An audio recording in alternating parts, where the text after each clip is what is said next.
Bismillahirrahmanirrahim. Assalamualaikum warahmatullahi wabarakatuh. Alhamdulillahirrabbilalamin. Wassalatu wassalamu ala asyrafil anbiya'i wal mursalin wa ala alihi wa sahbihi ajmain, amma ba'du. Teman-teman sahabat Wijaya, terima kasih ini Mbak Vivi, Bu Vivi sudah menyelenggarakan lagi. Ini jumpa kita yang keberapa, Bu? Ketiga ya, Bu? Ya, alhamdulillah. Dan hari ini saya diamanahkan panitia untuk membahas ibu juga manusia. Ya Allah. Ya, ini kata-kata yang paling asik ya. Dia muncul pada saat lagu rocker juga manusia populer di tengah-tengah kita ya. Baik, tapi ternyata bukan cuman ibu juga manusia ya. Memang ibu memang manusia biasa, tapi kemudian dibalas lagi sama anak juga manusia. Ini malah ada bukunya ini ya. Bahkan polisi juga manusia ya, bahkan dibikin lomba foto polisi juga manusia ya. Jadi ini sesuatu jargon kata yang unik, tapi membuat kita langsung ingat bahwa oh ya memang polisi juga manusia ya. Bahkan ada yang bilang juga janda juga manusia.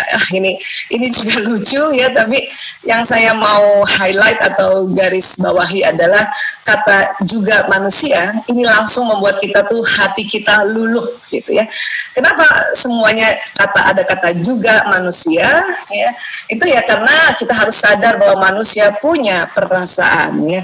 Kalau di lagu rocknya kan punya rasa, punya hati gitu ya. Nah, inilah yang membuat kita yang disebut manusia kan ada peran perasaan ya. Nah, dan perasaan ini ternyata banyak yang mempengaruhi. Apa yang mempengaruhi perasaan? Pertama, emosi ya. Kedua, watak. Ada orang yang wataknya lebih cepat perasaannya muncul gitu ya, pada watak-watak yang introvert ya. Kemudian watak-watak ekstrovert kadang-kadang kita anggap kok dia nggak punya perasaan, padahal sebenarnya dia punya perasaan, cuman gaya dia adalah ekstrovert yang nggak kelihatan ya. Kemudian lagi siklus menstruasi, nifas, pramenopause ini ada pada kita perempuan dan harus disadari. Artinya perasaan juga dipengaruhi oleh hormonal ya. Dan biasanya hormon estrogen, progesteron lah juga yang membantu perasaan ini lebih kepada perasaan yang happy atau perasaan yang positif ya. Ya, tapi kalau kita lagi mau mens itu ya hormon estrogen, progesteron flat ya. Waktu nifas juga begitu, makanya muncul kadang-kadang orang baru melahirkan baby blues atau mau pramenopause. Teman-teman yang perempuan ini, siapa yang sudah 45 tahun ke atas sampai sekitar 50 tahun, 45 sampai 50 itu masuk kategori pralansia ya. Jadi ini juga perasaan kita sudah nggak enak nih perasaannya pada saat itu ya. Baik, suara saya kedengeran ya, saudara saya kedengeran ya. Soalnya ini sedang cek-cek sendiri nih. Timnya semua working from home, jadi ini dilakukan sendiri. Baik, ya. Baik. Kemudian perasaan juga ditentukan oleh kondisi fisik. Tentu pada saat kita penat, lelah, letih, maka perasaan kita jauh lebih menjadi perasaan ke arah yang negatif ya. Dan ini terjadi pada kita perempuan. Kemudian lagi memori, baik memori negatif, memori positif, memori masa lalu, memori baru aja barangkali kemarin atau tadi subuh barangkali ya, tersinggung karena gara-gara suami ngomong apa, mungkin tersinggung karena anak-anak ngomong apa ya, ini juga mempengaruhi perasaan ya. Kemudian juga memori masa kecil yang kita sering sebut inner child ya. Kalau inner child itu memori yang pada saat di dalam rahim sampai sebelum akil balik ya. Tapi setelah akil balik sampai sekarang itu tidak dikategorikan inner child ya. Tapi itu memori. Perasaan juga dipengaruhi dari pengetahuan dan keterampilan. Ya, makanya perlu kita terus belajar agar perasaan kita lebih seringnya di perasaan yang nuansanya positif ya. Kemudian perasaan juga dipengaruhi oleh belief ya, keyakinan kita. Oke. Jadi inilah banyak sekali perasaan ini baru ya pengaruh yang besar-besar saja. Ada beberapa pengaruh-pengaruh kecil dan pengaruh-pengaruh nanti yang dari ya emosi. Emosi apa? Emosi orang lain kadang juga kena ke perasaan kita. Kok bisa emosi orang lain kena ke perasaan kita? Karena rupanya manusia ini saling kirim gelombang perasaan. Ya. Nah, sekarang ada yang paling sering pada ibu-ibu dan sekarang sedang ngetop banget ya. Ya itu tadi ya, kita disuruh sabar, lelah sabar. Watak kita yang misalnya sedang ke kondisi kelemahan suruh sabar, lagi PMS sabar, ya. Lagi ingat-ingat trauma entah masa kecil atau trauma beberapa bulan lalu, beberapa tahun lalu, suruh sabar ya. Kurang ilmu suruh sabar gitu ya. Kurang mahir manajemen emosi suruh sabar gitu ya. Tapi inilah kuncinya yaitu sabar. Coba nanti kita akan lebih mendalami sabar itu yang kayak apa sih. Wah, saya sudah sabar tapi makin jadinya meledak. Bisa jadi itu bukan sabar, itu malah menekan, bukan sabar. Ya, baik. Sekarang jadi kita disuruh bersabarlah wahai ibu, waktumu hanya sebentar. Masya Allah.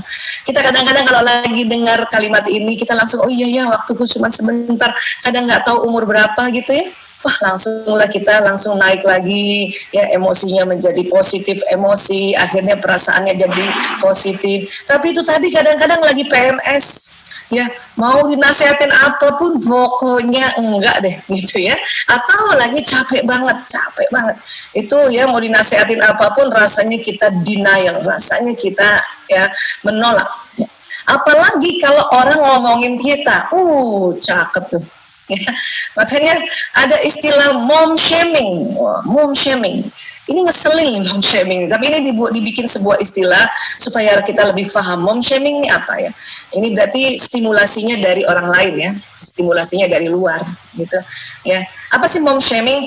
Mom shaming itu ya merendahkan seorang ibu karena pilihan pengasuhannya yang berbeda dari pilihan-pilihan yang dianut oleh si pengkritik. Ini yang kadang-kadang ngeselin ibu-ibu nih. Ini yang tambah bikin ibu-ibu ini jatuh perasaannya ke perasaan negatif. Inilah juga yang muncul ada istilah-istilah ya ibu juga manusia gitu. Karena mungkin diharapkan oleh masyarakat ibu itu super mom kan gitu. Tapi kan ada mom shaming ini dan sekarang malah merebak karena itu tadi mudahnya media sosial masuk di dalam kehidupan kita sehingga mom shaming ini muncul juga ya di dalam media sosial kita gitu. Kayak apa sih mom shaming? Ya inilah komentar-komentar. Kok gendong bayinya kayak gitu sih? Ya gitu. Karena dia beda, mungkin gendongnya beda, ya dia merendahkan orang lain. Ya, ada ibu-ibu beda gendong anak, ya dia merendahkan ibu orang lain gitu. Atau kadang-kadang, kok pakai susu formula, asinya dikit ya? Oh, itu dia nggak nanya kenapa udah langsung asinya dikit. Ya, ini ngeselin loh. Ini mom shaming. Ya. Atau kok dikasih bubur instan sih, malas masak ya? Oh. Mungkin dia pengasuhannya, ya dia bikin bubur sendiri. Cuman mungkin ibu ini karena memang pekerjaannya banyak dan bubur instan juga ya sudah teruji juga baik juga nggak masalah. So what gitu loh kan gitu ya. Ya inilah termasuk mom shaming. Ya atau misalnya ada, anaknya kok dibiarin main gadget terus sih. Ini juga mom shaming. Ya, jadi orang-orang merendahkan seorang ibu karena beda pengasuhannya. Ini mom shaming.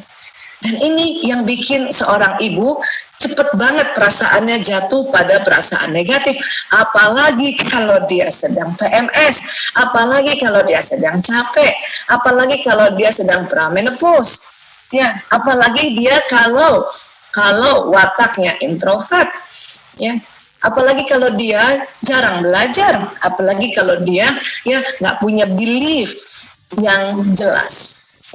Atau apalagi dia punya trauma-trauma masa lalu yang lebih banyak negatifnya. Ini memberatkan sekali. Ya. Kemudian ini ya dari 4 dari 5 ibu jadi korban mom shaming. Apalagi waktu masih baru melahirkan kadang-kadang. Ini lagi baby blues ya macam-macam diomongin. 80% responden 4 dari 5 ibu menjadi korban mom shaming karena gaya pengasuhan yang berbeda. Ya, pelaku mom shaming 67% dari ibu-ibu lain dan 7% dari para ayah. Para ayah jadi lebih mengerti sebetulnya ya. Ini ibu-ibu lain ya suka aduh ST banget gitu ya. Tapi kan kita mau kasih arahan dia Bu Aisyah. Iya, tapi perbaiki caranya. Perbaiki tekniknya. Jadi sudahi shaming atau stop mom shaming. Kenapa? Kita menyakiti hatinya ibu-ibu yang lain. Kita ya menyinggung perasaannya ya perempuan lain gitu. Kita mau bantuin, ya tapi belajarlah cara-cara bagaimana memberikan masukan pada seseorang itu yang tidak membuat dia mom shaming. Ya, nah ini dia. Ini bayangin 4 dari 5 ibu. Itulah makanya muncul ibu juga manusia. Please, ya pahami kami gitu. Ya. Dan bagaimana menghadapi mom shaming sebetulnya? Ya, satu, udah tersenyum aja. Ya, iya tersenyum aja. Hindari marah atau menjawab dengan ucapan apapun. Udah, ya. Tapi nggak ikhlas Bu Aisyah senyumnya. Kadang senyum dulu, baru nanti ikhlas. Senyum aja dulu. Apa susahnya senyum? Tarik aja 2 sudut bibir. Jadi kalau ada ibu-ibu, ya, kok anaknya ya dikasih makannya kayak gitu sih? Langsung cukup. Itu cukup. Ya. Kenapa kita senyum saja dan menghindari marah? Karena seringkali kritik dan cacian tidak butuh respon apa-apa. Tidak butuh respon apa-apa. Kenapa? Mereka yang mengkritik hanya perlu melepaskan egonya saja. Jadi orang yang mengkritik itu adalah orang-orang yang suka tertekan, yang tidak pandai memanage emosinya, tidak pandai melepaskan egonya, dan dia lepaskan ke orang lain. Ya, makanya senyum aja, Bu, senyum aja. Iya, anaknya main gadget terus ya. Ya, senyum aja, nggak usah ngomong apa-apa. Kenapa? Pada saat kita tersenyum dan kita tahan senyum kita, sudut bibir ke atas, gitu ya, tahan aja. Tahan, untuk kita tahan senyum, maka dalam waktu 7 detik ke atas, hormon dopamin akan keluar dari kelenjar pituitari, dia masuk ke jantung, jantung kemudian memompa darah ke seluruh tubuh, maka abis itu seluruh tubuh langsung nyasanya, it's okay, tenang aja gitu ya. Nah ini, jadi tersenyum aja Bu. Dan ingat, pokoknya kritik itu nggak usah direspon dulu, ya nggak usah direspon dulu. Kenapa? Oh dia barangkali ya tegang juga orang ini yang mengkritik kita, senyum aja. Apalagi mungkin yang berkritik ternyata ibu kita. Nggak begitu, Bu Mama dulu nggak begitu. Itu bikin mom shaming. Senyum aja. Ya. Anakmu kok ya badannya sekecil banget gitu, nggak kayak yang lain. Senyum aja. Langkah kedua apa? Langkah kedua, gunakan waktu untuk bersama mereka yang mendukung. Ya, ada pasangan, orang tua dan teman-teman yang pastilah setia dan menerima apa adanya. Ya. Seandainya mereka ingin mengajari soal parenting pun, mereka akan melakukannya dengan cara yang baik dan menenangkan. Ya, cari orang yang pasangan Kak. Mudah-mudahan pasangan-pasangan sudah mulai ngerti ya cara-cara mengajari parenting. Tapi itu tadi dari ayah cuma 7% ya, selebihnya emak-emak ya. Ya, atau cari keluarga, cari teman yang kalau kita belajar parenting sama mereka melakukannya dengan cara yang baik dan menenangkan dan tidak membuat kita mom shaming. Ya. Oke. Dan tambah ilmu. Ya, jadi tadi 1 senyum. Kedua, ya habiskan waktu bersama orang yang mendukung. Ketiga, tambah ilmu. Itu makanya hari ini Sabtu pagi-pagi ya sahabat Wijaya bersama kita ini meminta kita sama-sama menambah ilmu. Ya. Kenapa? Karena ya mungkin pada saat dikritik kita memang ya benar-benar keliru. Ya. Tapi nggak usah ciut gitu. Jadi it's okay. Ya. Bahkan kalau memang kita benar-benar keliru kemudian kita ditegur ya sudah, terima kasih ya. Ya. Kemudian jalan keluarnya apa? Yaitu jadikan sebagai pemicu untuk belajar lagi soal pengasuhan anak. Ya, jadikan ya untuk pemicu kita, jadi kita tambah ilmu. Sehingga kalau nanti dia omongin sesuatu yang sebetulnya kita tahu juga secara ilmunya dan dia nggak benar, tambah senyumnya tambah lagi. Gitu. Oke, 3 cuma langkahnya tadi, tersenyum, ya, kemudian menghabiskan waktu bersama orang yang lebih mendukung dan tambah ilmu. Oke. Nah, dalam rangka tambah ilmu ini ya, saya mau tambahin ilmu kita ini ya. Tentu basicnya tentang otak ya. Dan waktu bulan lalu kita sahabat Wijaya juga sudah bersama-sama kita bicara tentang otak. Ya. Ini otak besar dan ini otak kecil, dilihat dari samping kiri dan ini otak dilihat dari atas dan dia terbagi 2, ada belahan kanan dan belahan kiri. Kita waktu itu sudah belajar bahwa perempuan dikaruniakan banyak hal-hal yang berbeda dengan laki-laki, Masya Allah. Ya, Allah tahu karena seorang perempuan ya memang dipersiapkan untuk menghadirkan manusia baru di rumahnya. teman-teman yang baru ya, misalnya baru melahirkan, berarti baru menghadirkan manusia yang baru. Yang anaknya 1 berarti sudah sukses menghadirkan manusia baru 1 orang.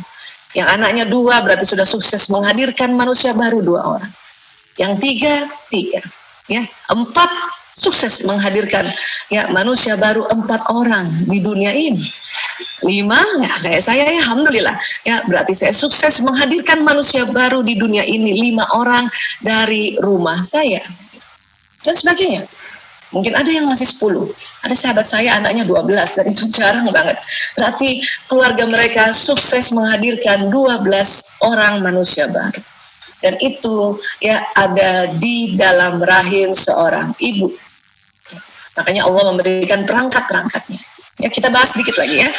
Waktu itu kita bahas tentang ya lokasi bicaranya perempuan dan laki-laki. Ini laki-laki. Tadi otak kan terbagi 2 ya. Ini yang kanan, ini yang kiri. Jidat yang ini ya. Nah, kemudian ini perempuan, kanan, kiri. Apa yang terlihat ini tadi, orange. Laki-laki hanya di sebelah kiri, perempuan kiri dan kanan.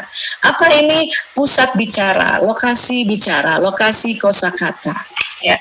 Karena laki-laki cuman kiri saja, maka laki-laki dalam sehari mengatakan 2.000 sampai 4.000 kata. Saya ulang ya, waktu itu kita sudah belajar 1.000 sampai 2.000 bunyi vokal, 2.000 sampai 3.000 gerakan tubuh, dan rata-rata jumlah komunikasi sebanyak 7.000. Ya. Bunda yang punya suami pendiam mungkin yang 5.000, ya para ayah yang pendiam itu mungkin cuma 5.000 karena pendiam itu pemikir. Ya, jadi dia banyak mikirnya, yang ngomongnya jadi cuma sedikit, yang 2.000. Ya. Kemudian kalau misalnya suami yang senang bicara itu masih lazim, itu kategori 9.000, tapi rata-rata 7.000. Ya, karena lokasi bicaranya cuma sebelah ya, di otak kiri saja. Dan perempuan bagaimana? Perempuan dalam sehari mengatakan 6.000 sampai 8.000 kata. 2.000 sampai 3.000 bunyi vokal. 8.000 sampai 10.000 gerakan bahasa tubuh. Ya, jadi rata-rata jumlah komunikasi kita sebanyak 20.000. Perempuan yang pendiam 16.000. Tapi jauh lebih banyak juga dari laki-laki yang sedang bicara. Laki-laki sedang bicara 9.000 tadi kan? Ya. Kemudian kita yang banyak bicara berapa? 24.000. Tetapi ini juga fitrah karena lokasi bicara kita di otak kiri dan kanan. Ya. Nah, 20.000 kata inilah potensi pada perempuan yang itulah kita menjadi seorang ibu karena kita bisa ngajarin anak di rumah sekarang, ya. Ngajarin juga orang-orang yang dirubah, barangkali ada yang bantuin kita, atau kalaupun enggak, kita ngajarin diri sendiri, ya.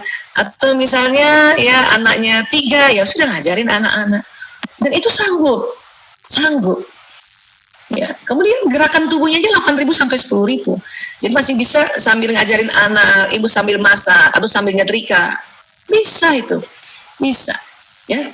Saya dulu mengeluh kalau kita misalnya saya kan anak 5 tuh. Saya lagi padahal waktu itu juga suami saya suruh saya bekerja. Walaupun saya sebetulnya memilih menjadi ibu saja, tapi suami saya mengatakan tidak, ya ilmumu harus dipakai dan tolong adikmu. Waktu itu adik saya pakai narkoba ya. Akhirnya saya bekerja sampai di rumah juga dengan pasien yang harus ngomong sama pasien bla bla bla. Sampai di rumah ada anak 5 yang harus juga diajak ngomong. Dulu sebelum tahun 2006 saya mengeluh. Ya, saya mengeluh. Kenapa? Karena kurang ilmu. Tapi setelah 2006, itu anehnya. Setelah saya tahu bahwa saya, ya Allah ciptakan sebagai perempuan dan komunikasinya kira-kira 20.000, maka saya langsung, ya nggak mengeluh juga. Terus kalau ada orang bilang, ya misalnya ada yang negur, ya ngomong aja, banyak out ngomongnya, terus langsung saya senyum aja. Tapi senyumnya lebih ikhlas, kenapa? Karena tahu ilmunya. Saya dikasih 20.000 loh. Ya, kita perempuan dikasih 20.000. Artinya bisa dong. Ya, bisa dong. Ya. Tapi capek Bu Aisyah, capek lain lagi. Capek tidur. Istirahat. Gak usah mengeluh kan gitu. Tapi 20.000 kata ini harusnya bisa. Gitu. Oke? Dan itu bukan hanya kata-kata, ya. Dia selain kata-kata, vokal dan gerakan tubuh. Dan menurut penelitian, perempuan kalau dalam sehari komunikasinya kurang dari 16.000, tidur malamnya tidak nyenyak. Oke? Makanya minimal 16.000.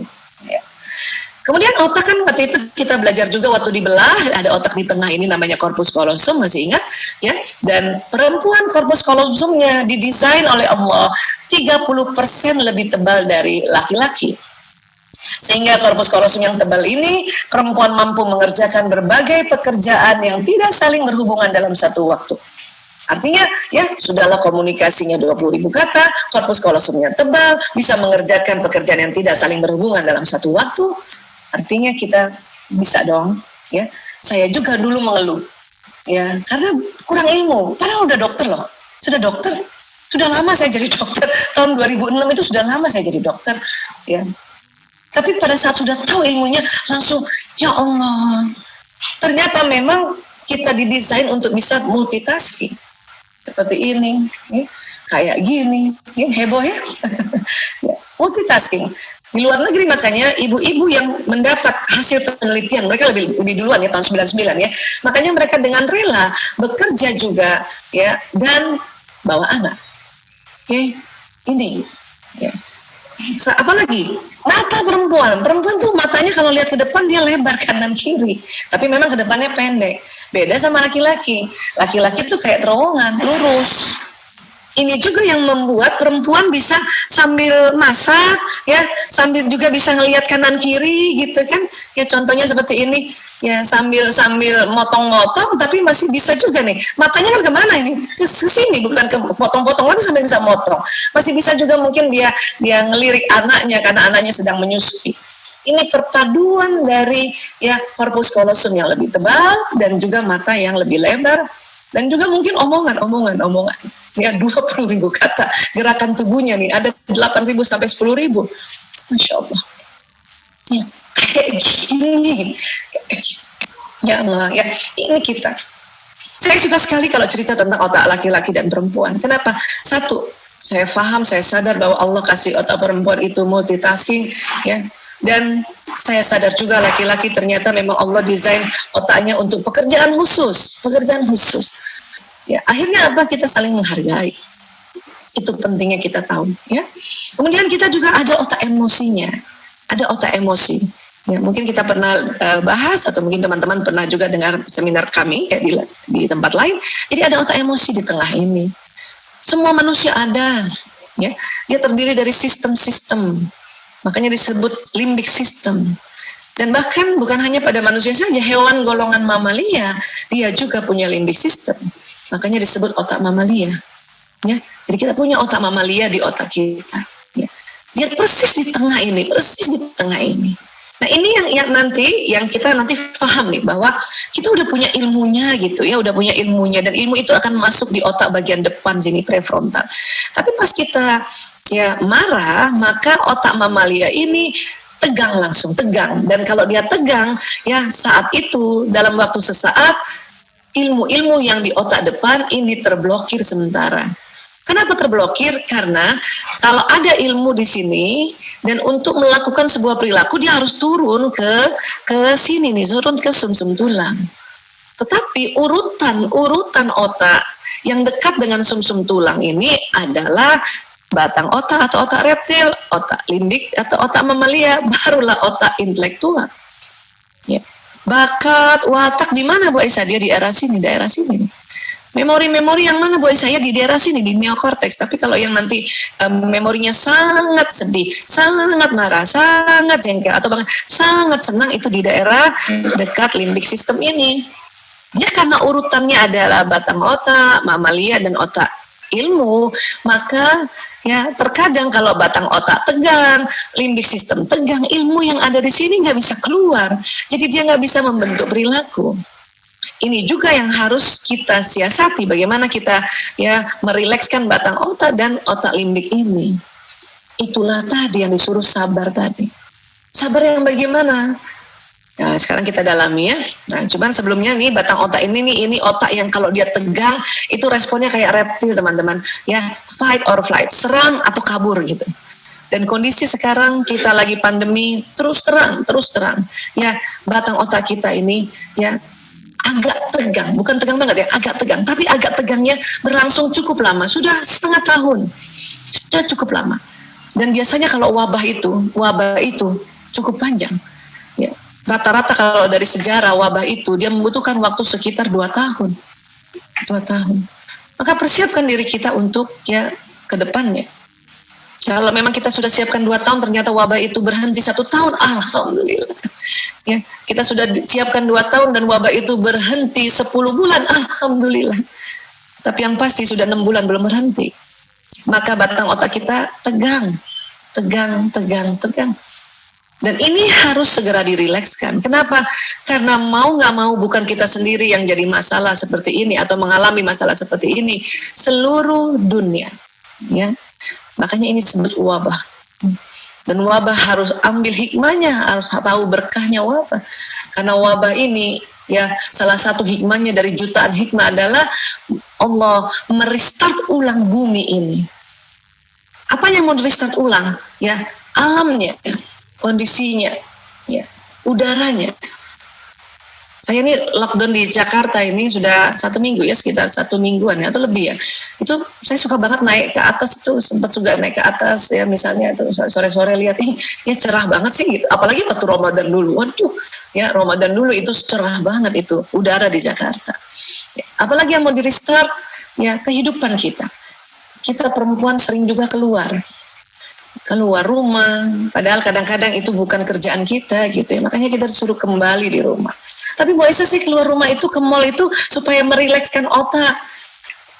Ya, ada benarnya sih. Tapi menurut saya kalau saya ke mall bukan lagi merilekskan otak, tapi bikin batang otak tegang, bahkan otak emosi tegang. Kenapa? Kepengen beli sesuatu tapi harganya mahal-mahal. Ya, artinya ya sudah saya dengan sadar kembali ke rumah. Oke? Untuk apa? Mari belajar untuk merilekskan batang otak dan otak mamalia secara alamiah. Ya. Otak dalam mamalia tadi dia berbagai macam emosinya. Saya senang sekali setiap seminar saya kasih ini. Kenapa? Saya sedang mensosialisasikan untuk kita kenal emosi kita. Dan cara mengenalnya dengan cara yang sangat sistematis, yaitu kita tahu bahwa di otak kita ada berbagai macam emosi, dan kalau dipetakan dia bentuknya kayak tangga.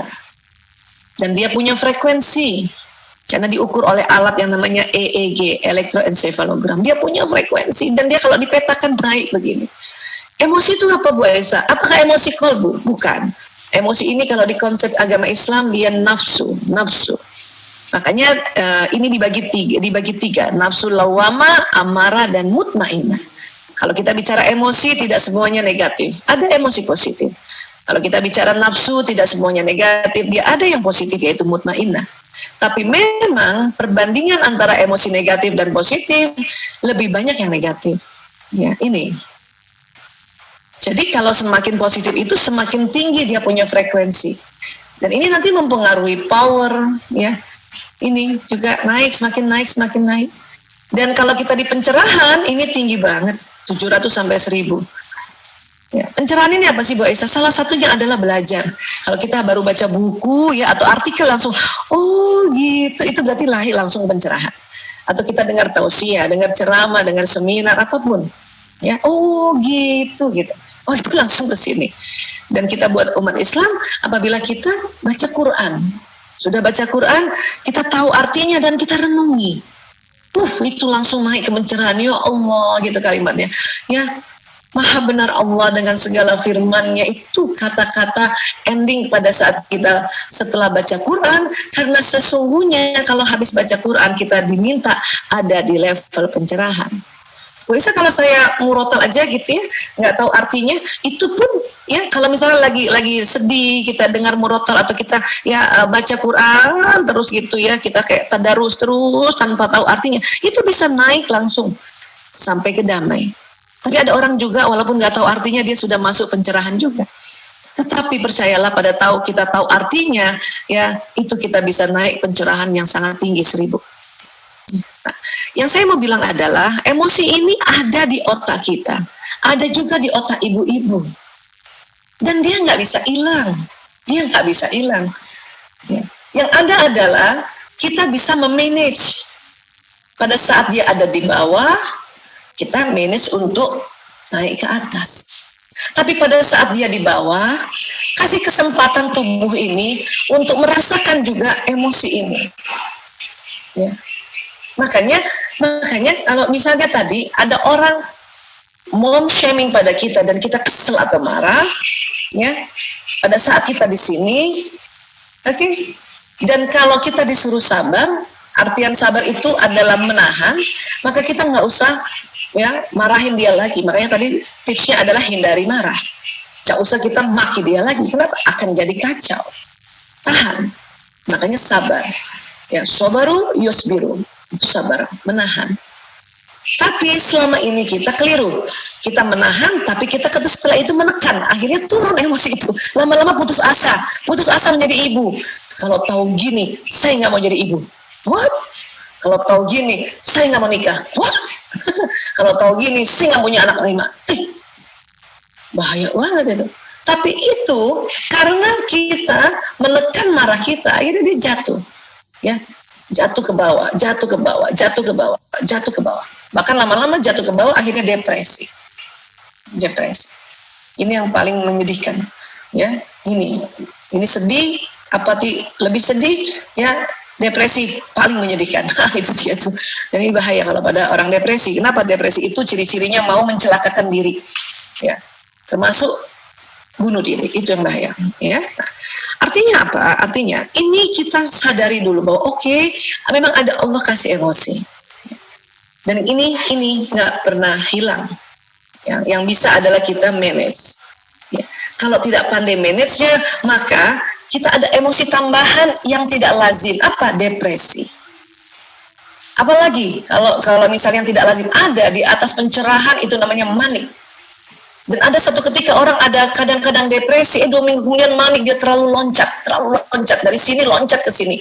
Nah, itulah bipolar. Manik depresi. Tapi ada orang bukan bipolar, dia depresi banget, dia jatuhnya ke sini. Ya. Nah, itu kalau kita tidak pandai memanage emosi, maka muncul penyimpangan emosi. Ya. Itu yang harus kita tahu. Ya. Sehingga apa? Sehingga pada saat kita sedang di bawah kah, atau takut kah, sedih, oke, ya, rasakan saja dulu, tapi kemudian cepat-cepatlah kita segera naik lagi ke atas. Supaya apa? Kita berada di level minimal di courageous, semangat. Ya. Bu Esa, dengan senyum kira-kira dari marah bisa nggak ke semangat? Bisa, Bu. Gitu ya. Tapi kadang-kadang ya ada orang dia mendahulukannya dengan tarik nafas dulu. Baru senyum.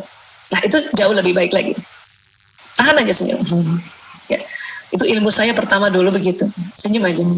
Ya, kesel sama siapapun atau ada mom shaming, ya kadang mom shaming itu ya datang dari keluarga sendiri, ya dari punten dari misalnya tante kah, atau maaf barangkali juga ada yang dari mertua kah, atau itu mom shaming, tapi sudah langsung tanpa ngomong. Apalagi kalau itu yang bilang adalah orang yang usianya lebih tua dari kita. Tanpa ngomong. Apa yang terjadi? Orang itu pun jadinya senyum ketawa. Apa dia bilang? Oh iya ya, kan kamu baru jadi ibu. Oke? Tapi di dalam emosi kita pada saat kita senyum atau kita tarik nafas dulu baru senyum, dia nanti naik, ya. Dan akhirnya kita menerima. Sehingga oke, ya mungkin ada baiknya ya dia ngomong kayak gitu. Itu, ya senyum aja. Okay. Kenapa Bu Aisyah? Karena pada saat kita bekerja lebih sering di nuansa mutmainnah, ini berarti kita kerja di zona ikhlas. Tapi Bu Aisyah, saya kok capek banget ya, selalu kalau naikin, tidurlah. Kalau capek tidur, ya kenapa? Karena memang juga disuruh. Ya. Di dalam Islam Rasulullah SAW bersabda, apabila kamu marah berdiri, duduk. Nah, pada saat duduk itulah kita lakukan kesabaran dan kita naikkan level emosi. Masih juga marah, rebahanlah, berbaringlah. Itu disuruh memang. Jangan paksakan menyelesaikan masalah saat itu juga. Ya, akan jadi kacau. Dengan kita berbaring, pada saat berbaring kita tarik nafas, ya, atau dengan teknik yang lain, ya mungkin kita kalau keluarga Muslim kita sambil ta'awuz, sambil istighfar, itu dia akan naik. Ketiduran Bu Aisyah sudah, kalau dia ketiduran berarti memang badan kita penat dan tubuh butuh tidur. Ya, kenapa dia akan masuk ke gelombang yang lebih dalam? Ya dari beta, alfa, theta, delta, disitulah ada ya perbaikan dari sel-sel tubuh. pada saat besok paginya enak, oh ya, akhirnya kita sudah minimal di courageous atau lagi damai, sehingga pada saat kita damai membicarakan suatu masalah, itu berarti kita akan membicarakan dalam nuansa energi positif, dan terasa sekali ikhlasnya kita, bahwa kita ingin membantu anak kita, atau membantu suami, atau membantu orang lain di zona ikhlas ini. Berapa lama tidurnya Bu Aisyah? Tergantung. Itu tergantung kebiasaan. Ibu-ibu yang sudah punya anak itu nggak bisa lagi 8 jam per hari, nggak bisa lagi. Ya, ada yang cuma 3 jam, ada yang cuma 4 jam. Asal bangun pagi nggak sakit kepala atau bangun subuh nggak sakit kepala, itu berarti cukup tidur. Ya. Nah, jadi it's okay to feel sad ya. Jadi kalau misalnya karena ada level emosi ini kan nggak apa-apa juga kita sedih. Makanya tadi saya bilang pada saat kita turun itu ya nggak apa-apa. Kenapa? Karena ini ada di otak kita. Ya, nggak apa-apa. Tapi itu tadi. Ya, setelah itu kalau bisa jangan berlama-lama kan gitu. Ya. Jadi it's okay to feel angry, it's okay to take a break, it's okay to cry. Ibu-ibu kalau mau nangis, nangis aja Bu, nggak usah ditakut dibilang cengeng. Nangis itu adalah teknik yang Allah kasih secara alamiah untuk membasuh luka kita atau untuk menaikkan level emosi.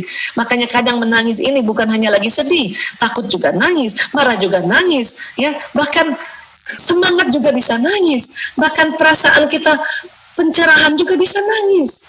Ini nangis keren. It's okay to say no gitu. Oke loh kalau kita bilang enggak, ya Bu, aku mau begini, enggak nak. Tapi enggaknya juga tenang aja, ya. It's okay to cancel plan. Ya. Hari ini mau ini. Tapi kita udah badan kita sakit banget, capek banget. Oke, kita minta ya maaf sekali, aku sudah capek banget. Oke. Ya, it's okay to eat the food you love. Ya, kadang-kadang ibu-ibu pengen makan sesuatu yang aduh enak banget, tapi maksa-maksain diri nggak makan Bu. Nggak apa-apa, makan aja Bu. Pada saat kita makan dengan gembira, ya itu akan bermakna, akan bermanfaat. Hanya memang semakin umur semakin harus terkendali saja. Apa? Jumlahnya saja. Makanya ada silakan icip-icip aja kalau ada sesuatu yang ibu kepengen banget. Ya, it's okay to not want to socialize. Ya, it's okay juga kalau nggak mau lagi bersosialisasi. It's okay to sleep. Ya, it's okay to take time out for yourself atau me time. Dan it's okay to ask for help when you need it. Ya, oke kok kalau minta tolong sahabat, minta tolong keluarga untuk aku harus gimana ya Kak, aku harus gimana ya Dek. Mungkin kita tanyanya sama yang lebih muda. Atau oke juga kok, misalnya kita cari bantuan tenaga profesional, ya psikolog kah, ya psikiater kah, tenaga terapis, konselor, atau hipnoterapis. Sekarang alhamdulillah hipnoterapis dicetak banyak sekarang. Ya, di tempat kami juga hipnoterapis sedang dicetak banyak sekarang. Kenapa? Karena kita boleh kok, apalagi kita seorang perempuan. Ya. Jadi saat jadi ibu, kamu boleh kok merasa sedang tidak oke, boleh. Kenapa? Itu ada di otak kita. Ya. Terus menunda pekerjaan yang perlu ditunda karena terlalu capek banget. Nggak semua pekerjaan setrika harus dihabiskan hari itu juga. Ya, nggak semua bebenah-bebenah ngelap-ngelap harus selesaikan hari itu juga. Ya, nggak semua juga anak-anak dari pagi kadang-kadang kalau dia online sampai siang kita temani terus juga. Nggak semua juga. Kasih kesempatan anak untuk survive juga. Nggak semua PR anak-anak harus kita juga kerjakan. Jangan begitu. Biarkan anak-anak, oke? Ya, Bunda percaya sama kamu. Ya, Bunda istirahat dulu ya nak. Bunda istirahat. Ya, kamu kerjain ya nak. Ya, Bunda aku nggak bisa, coba dulu. Insya Allah nanti sore lah Bunda ya lihat ya. Ini. Karena selama ini ibu-ibu yang membuat kesal pada saat anak PJJ adalah merasa pokoknya dia harus selesaiin PR dan harus aku temani dan harus nilainya bagus. Nah, harus itulah yang bahaya. Oke. Latih anak-anak untuk survive. Latih anak-anak untuk bisa mengatasi dirinya sendiri. Tapi tentu kita amati juga, kita cek juga. Tapi pada saat kita capek banget, istirahatlah Bu, istirahatlah.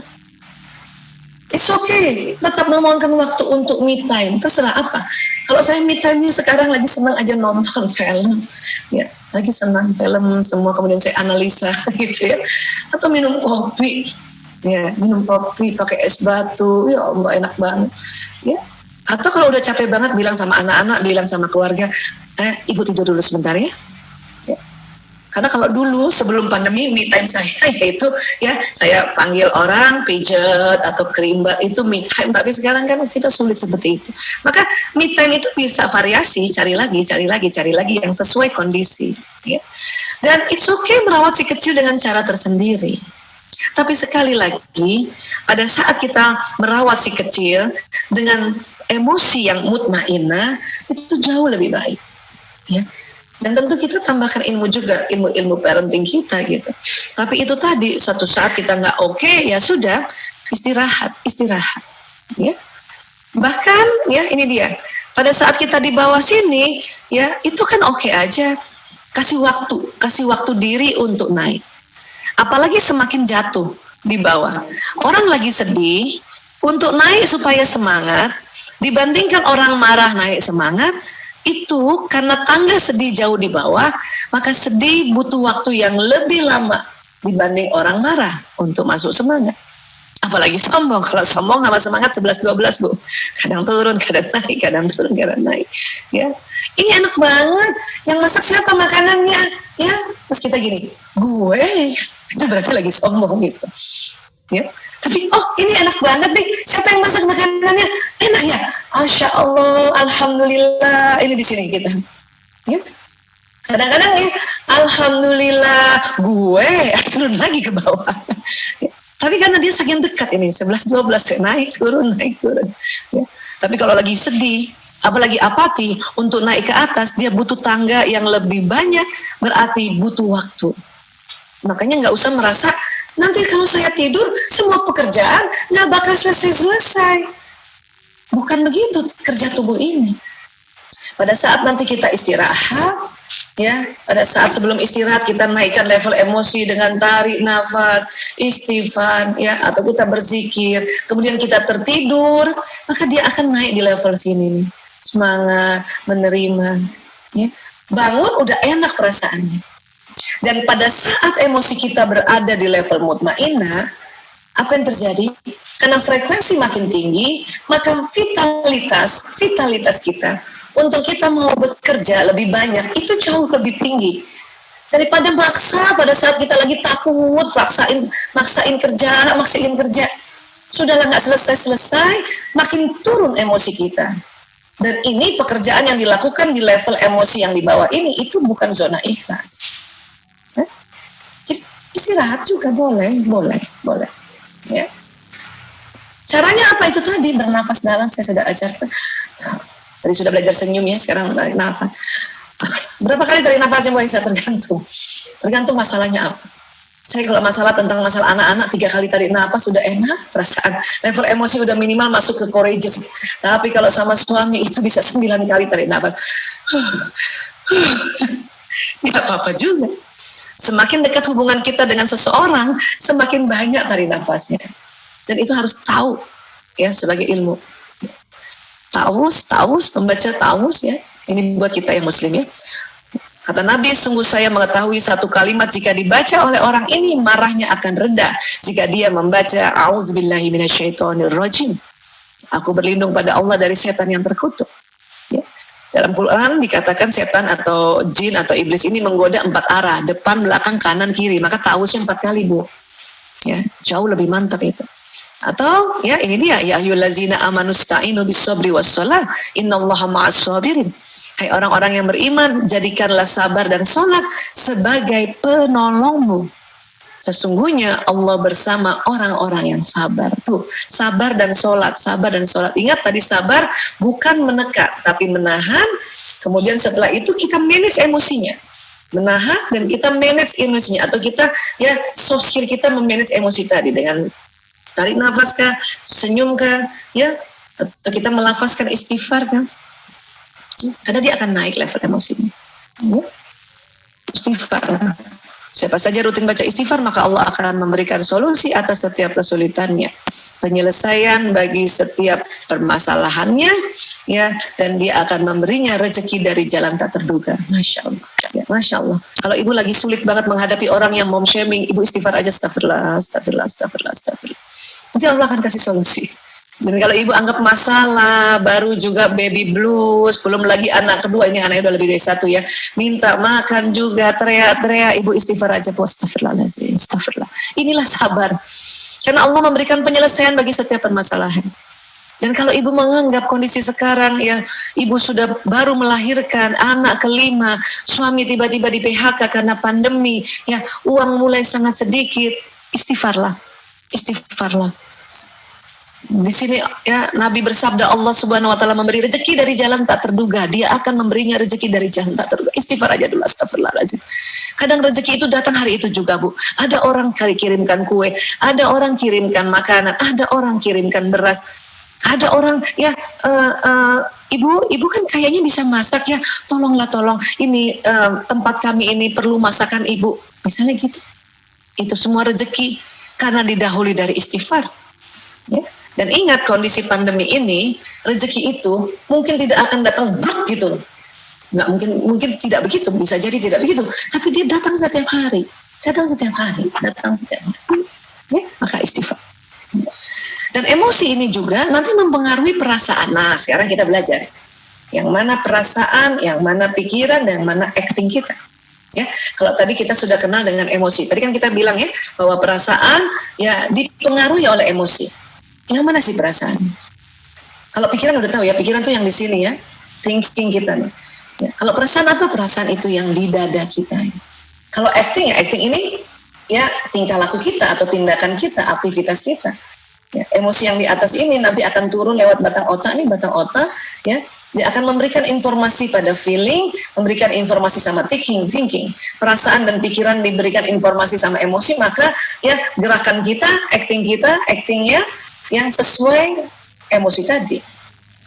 Tapi ingat, karena kita sudah tahu bahwa oke, kita boleh kok tidur, kita boleh kok nangis, kita boleh kok relax, kita boleh kok me time, maka ya acting kita ini nanti akan seperti itu. Ya. Dan bicara soal perasaan, ini bicara soal kolbu, aset utama manusia. Ya. Kolbu itu hati ya Bu Aisyah. Kolbu itu yang mana sih gitu ya? Nah sekarang kalau kita melihat dari hadis Rasulullah, riwayat Bukhari dan Muslim, ya Rasulullah bersabda, wa inna fil jasadi mudghah. Ketahuilah sungguh di dalam tubuh itu ada segumpal daging. Iza solahal jasadu kulluhu. Ya, jika daging tersebut baik, baiklah seluruh tubuh. Wa iza fasadal jasadu kulluhu. Ya, jika rusak-rusaklah seluruh tubuh. Wahiyal kolbu. Jadi Nabi bilangnya segumpal daging itu kolbu. Ya, Nabi bukan bilang segumpal daging itu hati, segumpal daging itu kolbu. Nah, kolbu ini terjemahannya apa? Ya, memang orang Asia Afrika menerjemahkan kolbu hati. Orang Eropa Amerika menerjemahkan kolbu itu jantung. Karena mereka melalui banyak penelitian. Ya. Tapi kalau dari nas-nas Quran yang bercerita tentang kolbu atau kulub, itu seringnya selalu disandarkan dalam kalimat fis sudur, di dalam dada. Itu kalau di Quran. Ya. Dan para alim ulama juga mengatakan, sudah langsung mengarahkan, kolbu itu sebetulnya memang adalah organ, ya ini seperti Al-Ghazali bilang, kolbu adalah daging yang bersuhu panas, berbentuk kusam, berada di sisi sebelah kiri. Di dalam isinya ada rongga yang berisi darah hitam sekali. Ya sebelah kiri. Ya, dan dia suhunya panas. Oke, yang mana tuh? Dan di dalamnya berongga.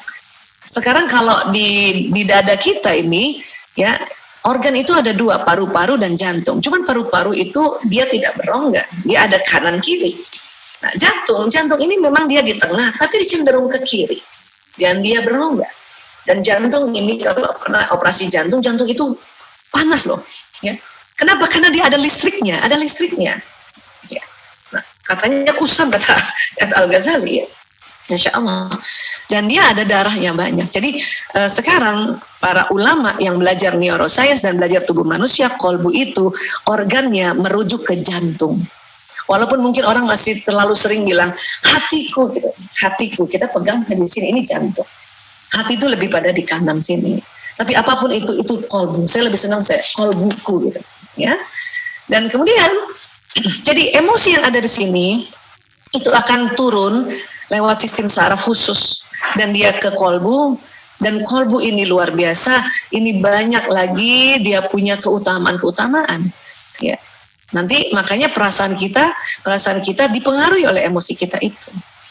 Tapi lucu juga, ya, akal kita atau emosi kita juga kadang dipengaruhi oleh jantung ini. Ya. Dan sistem saraf tadi, kalau kita lihat sistem saraf ini nih, yang jalan di sumsum tulang, dari tulang-tulang belakang ini akan keluar ke seluruh tubuh sampai ujung-ujung jari. Itu kerjanya kayak kabel listrik. Ini saya suka ulang-ulang ini supaya kita secara ya populer tahu bahwa oh, kabel saraf ini kerjanya kayak kabel listrik. Ya, kalau ini kumpulan kabel saraf ini ya kayak gini, kumpulan kabel listrik. Ya, apa yang dia bawa? Ya, ini impuls listrik. Dan dia membawa pesan dan sangat cepat. Bayangkan 240 km per jam. Kalau ada informasi dari luar. Jadi seorang ibu kena mom shaming, diomongin orang, terus kita lihat juga muka orang itu yang ngomongin kita ketus banget, ya, judes banget. Itu kita dengar dan itu langsung jalan ke otak. Ya, cepat banget 240 km per jam.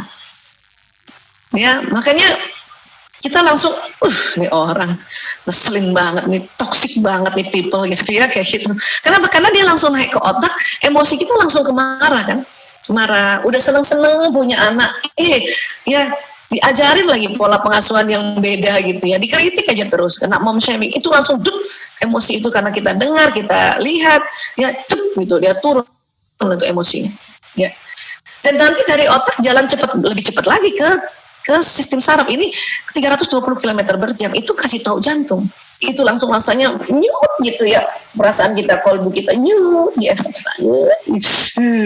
Ini orang gitu ya. Cuman karena kita tahu yang ngomong ini adalah orang yang lebih tua dari kita. Dia ibu mertua kita. Dan kita tahu ibunya laki-laki harus dihormati, maka please senyum. Atau tarik nafas pelan, sesenyum. Kalau bisa, waktu tarik nafas nggak ketahuan. Itu juga sebuah skill. Ya, kita begini sedikit, belakang sebentar.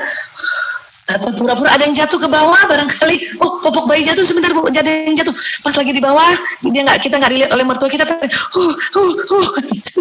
Ya, sambil istighfar. Ya, terus abis itu senyum. Ya.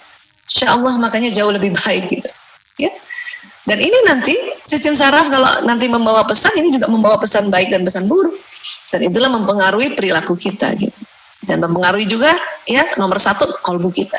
Ya. Jadi kalau misalnya kayak gini nih ya Bu, ya saya kasih lihat gambarnya.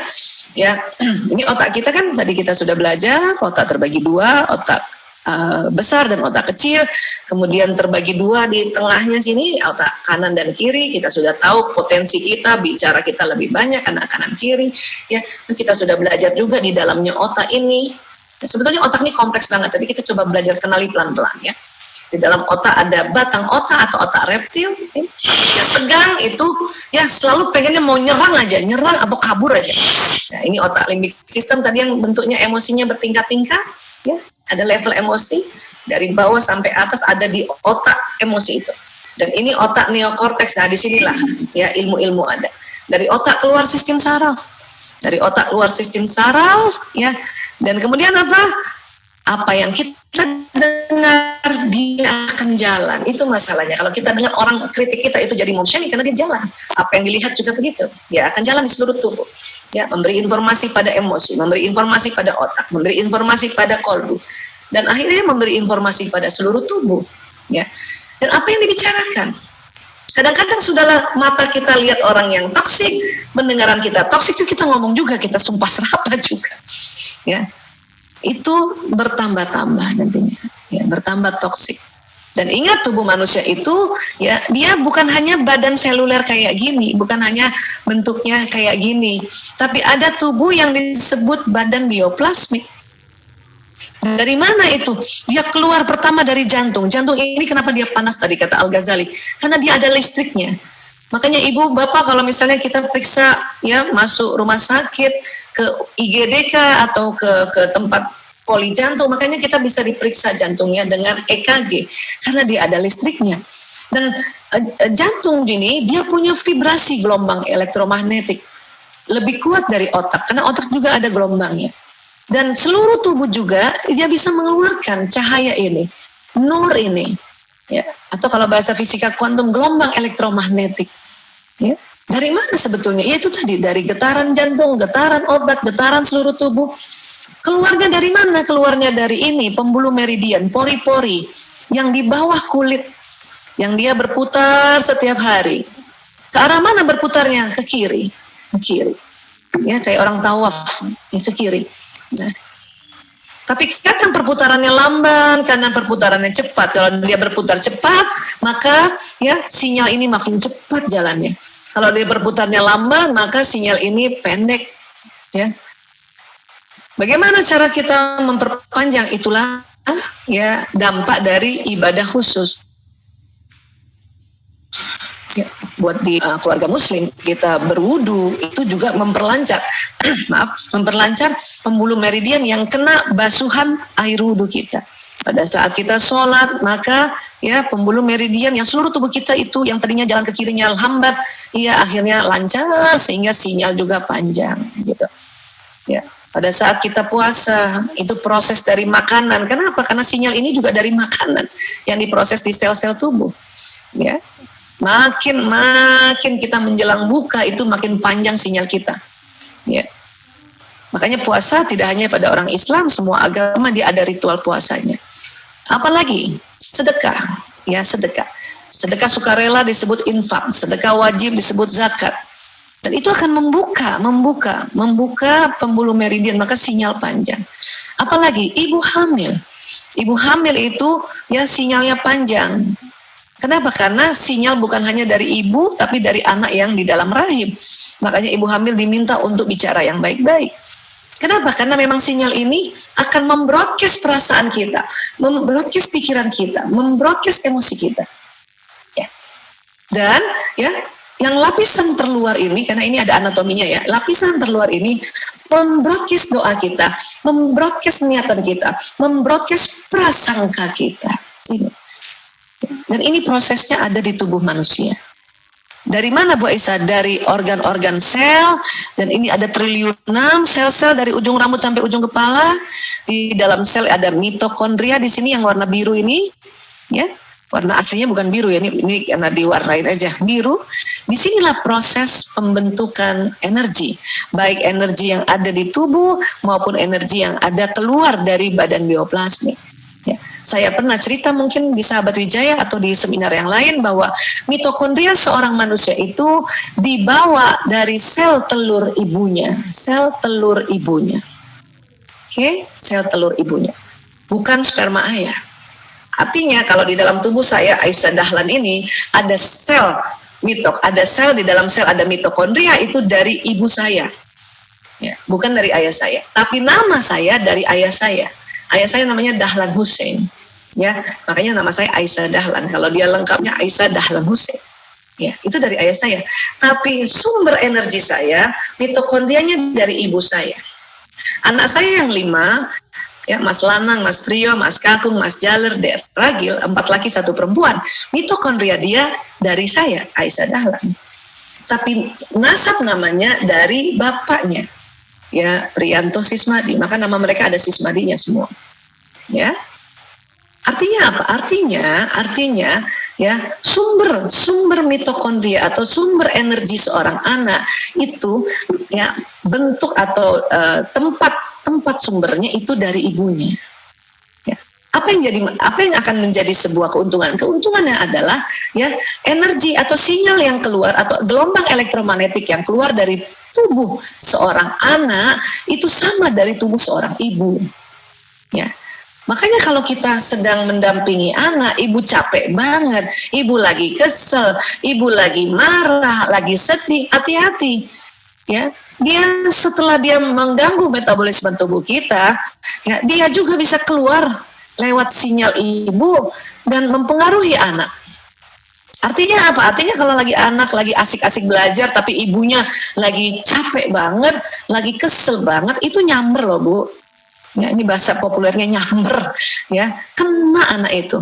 Karena apa? Dan ini bukan kena anak satu, mungkin kalau kita punya anak 5 kena semua 5-5-nya. Itulah makanya mengapa kita ya butuh waktu untuk kita betulin dulu perasaan kita. Kenapa saya bicara perasaan? Karena perasaan ini yang sangat power, dia mengeluarkan gelombang. Karena dia dari kolbu. Dikatakan kolbu itu vibrasinya 5.000 kali dari otak. Itulah makanya positive feeling lebih power dari positive thinking. Tapi kalau positive feeling bersama positive thinking, ya kita berupaya, ingat kita berupaya, kita berikhtiar untuk naik ke level emosi yang positif, maka dia positif. Tapi ingat 24 jam itu ya tidak melulu kita ada di level emosi positif, dia kadang turun. Itulah makanya terkadang kita butuh mengerti tentang emosi kita, butuh mengerti perasaan kita untuk apa? Takes time, untuk ya me time, sebentar. Ibu sebentar. Ibu setengah jam, ibu tidur sebentar. Kadang saya begitu. Karena kalau saya tidurnya di kursi yang agak rileks gitu, itu saya bisa setting. Tapi kalau tidur di dalam kamar itu bisa bablas kan gitu. Tapi saya tahu diri, sebentar. Ya, begitulah. Oke, makanya dikatakan ibu juga manusia. Jadi please, sebelum kita meminta orang untuk memahami bahwa kita juga manusia, maka yang pertama harus memahami diri kita sendiri bahwa kita juga manusia. Ya, punya rasa, punya perasaan. Yang ini harus kita kenali. Kalau kita sudah kenali, kita bisa kendalikan. Ya, teman-teman, inilah dia. Ibu juga manusia. Terima kasih. Maaf lahir batin, salah kata, salah ucap ya. Wabillahi taufiq wal hidayah. Wallahu a'lam bishawab. Assalamualaikum warahmatullahi wabarakatuh.